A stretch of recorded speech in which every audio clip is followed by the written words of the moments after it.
সংসদীয় গণতান্ত্রিক শাসন ব্যবস্থার প্রবর্তন করা হয় এবং যেহেতু দেশি বিদেশি চক্রান্তে সরকার পরিবর্তনের গণতান্ত্রিক প্রক্রিয়া ব্যাহত হওয়ায় ১/১১ মতো ষড়যন্ত্রমূলক ব্যবস্থার মাধ্যমে বাংলাদেশে শেখ হাসিনার একচ্ছত্র ক্ষমতা, আধিপত্য এবং ফেসিবাদের পথ সুগম করা হয়। যেহেতু দীর্ঘ ১৬ বছরের ফেসিবাদী অগণতান্ত্রিক গণবিরোধী শাসন ব্যবস্থা কায়েমের লক্ষ্যে এবং একদলীয় রাষ্ট্র ব্যবস্থা প্রতিষ্ঠার অতি উগ্র বাসনা চরিতার্থ করার অভিপ্রায়ে সংবিধানে অবৈধ অগণতান্ত্রিক পরিবর্তন করা হয়, যার ফলে একদলীয় একচ্ছত্র ক্ষমতা ও আধিপত্য প্রতিষ্ঠার পথ সুগম হয়। এবং যেহেতু শেখ হাসিনার আওয়ামী লীগ সরকারের দুঃশাসন, গুম খুন, আইন বহির্ভূত হত্যাকাণ্ড, মত প্রকাশের স্বাধীনতা হরণ এবং একদলীয় স্বার্থে সংবিধান সংশোধন ও পরিবর্তন বাংলাদেশের সকল রাষ্ট্রীয় সাংবিধানিক প্রতিষ্ঠানসমূহকে ধ্বংস করে। এবং যেহেতু হাসিনা সরকারের আমলে তারই নেতৃত্বে একটি চরম গণবিরোধী, একতান্ত্রিক ও মানবাধিকার হরণকারী শক্তি বাংলাদেশকে একটি ফেসিবাদী, মাফিয়া এবং ব্যর্থ রাষ্ট্রের রূপ দিয়ে আন্তর্জাতিকভাবে বাংলাদেশের ভাবমূর্তি ক্ষুণ্ণ করে এবং যেহেতু তথাকথিত উন্নয়নের নামে শেখ হাসিনার ফেসিবাদী নেতৃত্বে সীমাহীন দুর্নীতি, ব্যাংক লুট, অর্থ পাচার ও অর্থনৈতিক প্রতিষ্ঠানগুলিকে ধ্বংসের মধ্যে দিয়ে বিগত পতিত দুর্নীতিবাজ আওয়ামী লীগ সরকার বাংলাদেশ ও এর অমিত অর্থনৈতিক সম্ভাবনাকে বিপর্যস্ত করে তোলে এবং পরিবেশ, প্রাণ বৈচিত্র্য ও জলবায়ুকে বিপন্ন করে। এবং যেহেতু শেখ হাসিনার ফ্যাসিস্ট সরকারের বিরুদ্ধে রাজনৈতিক দল, ছাত্র শ্রমিক সংগঠন সহ সমাজের সর্বস্তরের জনগণ গত প্রায় ১৬ বছর যাবৎ নিরন্তর গণতান্ত্রিক সংগ্রাম করে জেল জুলুম, হামলা মামলা, গুম খুন ও বিচার বহির্ভূত হত্যাকাণ্ডের শিকার হয়। এবং যেহেতু বাংলাদেশে বিদেশি রাষ্ট্রের অন্যায় প্রভুত্ব, শোষণ ও খবরদারিত্বের বিরুদ্ধে এদেশের মানুষের ন্যায়সঙ্গত আন্দোলনকে বহিঃশক্তির তাবেদার আওয়ামী লীগ সরকার নিষ্ঠুর শক্তি প্রয়োগের মাধ্যমে দমন করে। এবং যেহেতু অবৈধভাবে ক্ষমতা অব্যাহত রাখতে আওয়ামী লীগ সরকার ৩টি প্রহসনের নির্বাচনে এর জাতীয় সংসদ নির্বাচন এদেশের মানুষকে ভোটাধিকার ও প্রতিনিধিত্ব থেকে বঞ্চিত করে। যেহেতু আওয়ামী লীগ আমলে ভিন্ন মতের রাজনৈতিক নেতাকর্মী, শিক্ষার্থী, তরুণদের নিষ্ঠুরভাবে নির্যাতন করা হয় এবং সরকারি চাকুরিতে একচেটিয়া দলীয় নিয়োগ এবং কোটাভিত্তিক বৈষম্যের কারণে ছাত্র, চাকুরি প্রার্থী,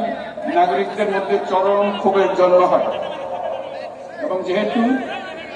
বিরোধী রাজনৈতিক দল সংগঠনের উপর চরম নিপীড়নের ফলে দীর্ঘদিন ধরে জনরোষের সৃষ্টি হয় এবং জনগণ সকল বৈধ প্রক্রিয়া অবলম্বন করে ফেসিবাদ বিরোধী লড়াই চালিয়ে যায়। এবং যেহেতু সরকারি চাকরিতে বৈষম্যমূলক কোটা ব্যবস্থার বিলোপ ও দুর্নীতি প্রতিরোধে বৈষম্য বিরোধী ছাত্র আন্দোলন চলাকালে আওয়ামী লীগ সরকার কর্তৃক ব্যাপক দমন পীড়ন, বর্বর অত্যাচার, মানবতা বিরোধী হত্যাকাণ্ড চালানো হয়, যার ফলে সারা দেশে দলমত নির্বিশেষে ছাত্র জনতার উত্তাল গণঅভ্যুত্থানে রূপ নেয়। এবং যেহেতু ফ্যাসিস্ট শক্তির বিরুদ্ধে অদম্য ছাত্র জনতার অভ্যুত্থানে রাজনৈতিক দল, ধর্মীয়, সামাজিক, সাংস্কৃতিক, পেশাজীবী, নারী ও শ্রমিক সংগঠন সমূহ সমাজের সকল স্তরের মানুষ যোগদান করে এবং আওয়ামী ফ্যাসিবাদী বাহিনী রাজপথে নারী, শিশু সহ প্রায় ১,০০০ মানুষকে নির্বিচারে হত্যা করে, অগণিত মানুষ পঙ্গুত্ব, অন্ধত্ব বরণ করে। আন্দোলনের চূড়ান্ত পর্যায়ে সামরিক বাহিনীর সদস্যগণ জনগণের গণতান্ত্রিক লড়াইকে সমর্থন প্রদান করে। এবং যেহেতু অবৈধ শেখ হাসিনা সরকার পতন, ফেসিবাদী ব্যবস্থার বিলোপ এবং নতুন রাজনৈতিক বন্দোবস্তের লক্ষ্যে বৈষম্য বিরোধী ছাত্র আন্দোলনের ডাকে জনগণ অসহযোগ আন্দোলন শুরু করে, পরবর্তী সময়ে ৫ই আগস্ট ঢাকা অভিমুখে লং মার্চ পরিচালনা করে এবং ফেসিবাদ বিরোধী আন্দোলনরত সকল রাজনৈতিক দল ছাত্র জনতা তথা সর্বস্তরের সকল শ্রেণীর পেশার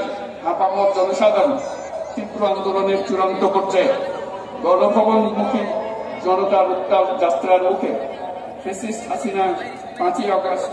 2024 তারিখে পদত্যাগ করে দেশ ছেড়ে পালিয়ে যেতে বাধ্য হয়।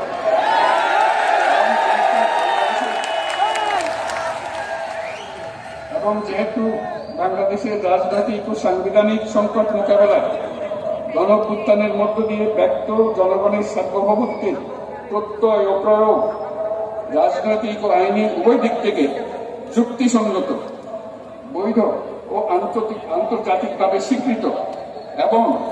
যেহেতু জনগণের দাবি অনুযায়ী এরপর অবৈধ দ্বাদশ জাতীয় সংসদ ভেঙে দেওয়া হয় এবং সংবিধানের 106 অনুচ্ছেদ অনুসারে সুপ্রিম কোর্টের মতামতের আলোকে সাংবিধানিকভাবে ডক্টর মোহাম্মদ ইউনূসের নেতৃত্বে 8ই আগস্ট 2024 তারিখে একটি অন্তর্বর্তীকালীন সরকার গঠন করা হয়। এবং যেহেতু বাংলাদেশের সর্বস্তরের জনগণের ফ্যাসিবাদ বিরোধী তীব্র আকাঙ্ক্ষা এবং ছাত্র জনতার অভ্যুত্থানের মধ্য দিয়ে ফ্যাসিবাদ বৈষম্য দুর্নীতিমুক্ত সমাজ ও রাষ্ট্র বিনির্মাণের অভিপ্রায় প্রকাশিত হয়, সেই হেতু বাংলাদেশের জনগণ সুশাসন ও সুষ্ঠু নির্বাচন, ফ্যাসিবাদী শাসনের পুনরাবৃত্তি রোধ, আইনের শাসন, অর্থনৈতিক ও সামাজিক ন্যায় বিচার নিশ্চিত করার লক্ষ্যে নিয়মতান্ত্রিক উপায়ে বিদ্যমান সংবিধান ও সকল রাষ্ট্রীয় সাংবিধানিক প্রতিষ্ঠানের গণতান্ত্রিক সংস্কার সাধনের অভিপ্রায় ব্যক্ত করে।